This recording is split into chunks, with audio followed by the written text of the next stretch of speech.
আমার বাড়ি তোমার ভাড়া, রসমন আইএসএল টেন্ডার। তো আজ সকালেই আমি যে আইএসএলের যে টেন্ডারটা বেরিয়েছে সেটা নিয়ে একটা অডিও দিয়েছিলাম।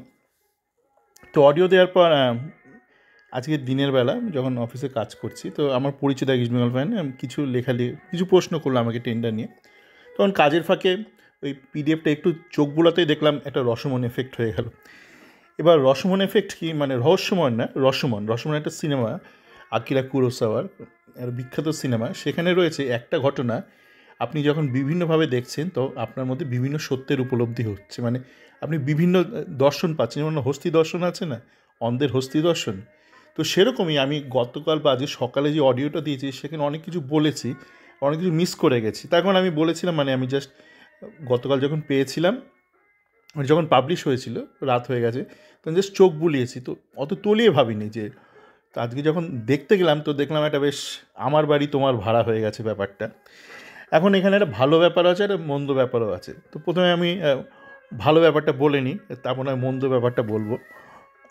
মনটা একটু শক্ত করে নেওয়া তো ভালো। ভালো ব্যাপার হচ্ছে এই, আপনারা অনেকেই বলছিলেন না, মানে এখানে তো খালি চাইছে, মানে দু হাত ভরে খালি চাইছে, আমার 37.5 কোটি টাকা দাও, আমার এই দাও সেই দাও। যে যার কাছে চাইছে সে কোত্থেকে কী পাচ্ছে এ নিয়ে অনেকে আপনারা চিন্তা করেছিলেন যে তাহলে কে আসবে, তাহলে কে আমাদের উদ্ধার করবে ভারতীয় ফুটবলকে। তো আমার আপাতত ওই রসমন বা দ্বিতীয়বার দেখতে গিয়ে যেটা মনে হলো, এটা হয়তো প্রক্ষান্তরে বা পর্দার আড়ালে হয়তো এফএসডিএলই গোটা ব্যাপারটা রচনা করেছে, যে আরএফপির যে লেখালেখিটা করেছে। সুতরাং যদি এফএসডিএল করে থাকে, যেটা নিয়ে অনেকে সাংবাদিক, তথাকথিত সাংবাদিক বলছি এফএসডিএল ছাড়া কে করতে পারবে ব্যাপারটা। তো আপনাদের তো প্রশ্ন ছিল, আমারও মনে প্রশ্ন ছিল যে আয়টা কোত্থেকে হচ্ছে, ফ্র্যাঞ্চাইজি ফি নেই কিচ্ছু নেই, তো আয়টা হচ্ছে করতে, যেখানে 37.5 কোটি টাকা করে দিয়ে দেবে। এফএসডিএল তো ওইভাবে চলতো না, আমি তো আগের অডিওতে বললাম। তো এইবার দ্বিতীয়বার দেখতে গিয়ে রসমন এফেক্ট, ওই দ্বিতীয় দর্শনটা হলো। এবার তাহলে সেই দর্শনটা নিয়ে বলি। ভালো ব্যাপারটা হচ্ছে যে এফএসডিএল যদি করে তাহলে হয়তো আইএসএল ভার্সন 2 শুরু হবে হয়তো। সেখানে অনেক টিমই থাকবে, কেউ কেউ হয়তো ড্রপ আউট করবে। কেন ড্রপ আউট, এটা দ্বিতীয় কারণটা বললে বুঝতে পারবেন। ভালো ব্যাপার সেক্ষেত্রে, তাই তো চলবে, মানে লেটস ফুটবল লেটস ফুটবল। এবার খারাপ ব্যাপারটা যেটা, সেটা হচ্ছে যে আমরা তো সবাই বলা বলি করলাম, আমি নিজেও লেখালেখি করেছিলাম যে ফ্র্যাঞ্চাইজি ফি নেই, ফ্র্যাঞ্চাইজি ফি তুলে দেওয়া হলো এই মরশুম থেকে, কিন্তু ফ্র্যাঞ্চাইজি ফিটা আছে। আপনারা ওখানটা আবার পড়বেন, ফ্র্যাঞ্চাইজি ফি যে টাকাটা নেয়, মানে বলেছিলাম না বড় শহর ছোটো শহরের উপর নির্ভর করে কম বেশি টাকা নেওয়া হয়, একটা বার্ষিক টাকা, সে টাকাটা ভাগ করে দেওয়া হয়েছে।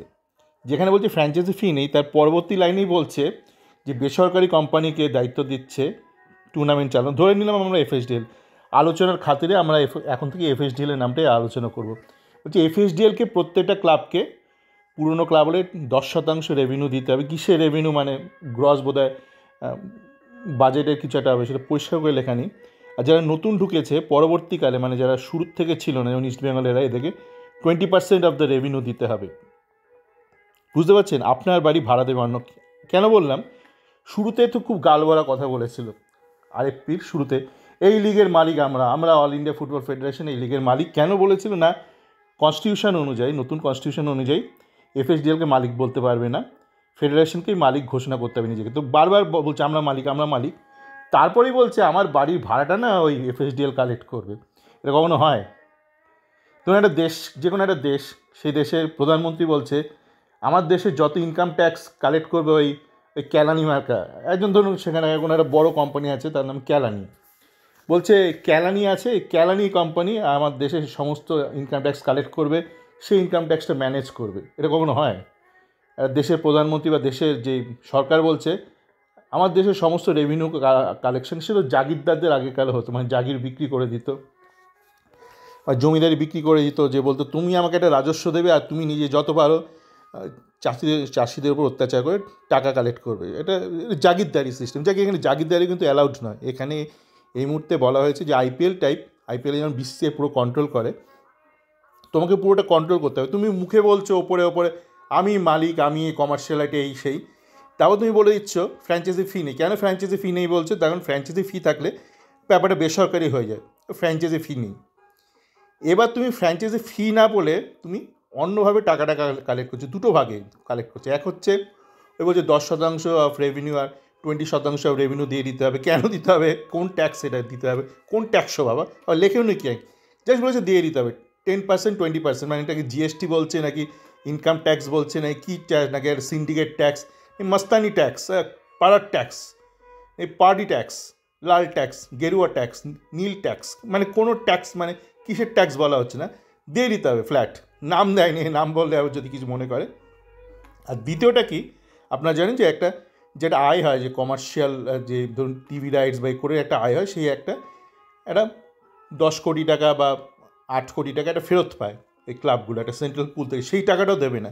মানে ফ্র্যাঞ্চাইজি ফিটাকে ভাগ করে দিয়েছে ওই সেন্ট্রাল আয়ের যে একটা কমার্শিয়ালাইজেশন থেকে, আইএসএল কমার্শিয়ালাইজেশন বা টিভি রাইটস থেকে যে টাকাটা আসে, সেটার যে একটা অংশ পায় ক্লাবগুলো, প্লাস ওটা পাবে না, আর তার বিনিময়ে ওই 10% আর 20% দিতে হবে। ওইটা মিলিয়ে আপনার ফ্র্যাঞ্চাইজি ফিটা ব্যাপারটা চলে আসে। খুব সহজ অঙ্ক করেছে, বিশাল পণ্ডিতেরা, অঙ্কে বিশাল পণ্ডিত। কিন্তু ব্যাপারটা হচ্ছে ডাজেন্ট ম্যাটার আপনার হোয়াটস ইন এ নেম আছে, ফ্র্যাঞ্চাইজি ফি আপনি বলছেন না, কিন্তু কেউ যদি ধরুন এটা নিয়ে কোর্টে চলে যায় বা লিগালি চ্যালেঞ্জ করে, আপনি কিন্তু হেরে যাবেন। তখন আপনি বলছেন আমি এই টুর্নামেন্টের মালিক, আর আপনি একটা প্রাইভেট পার্টিকে বলছেন টাকা কালেক্ট করার জন্য, আবার টাকাটা আপনি আবার নামও বলছেন না, কী ডেভেলপ কী পারপাসে টাকাটা দেবে। আপনি ভাবুন না কেন আপনি টাকাটা দেবেন।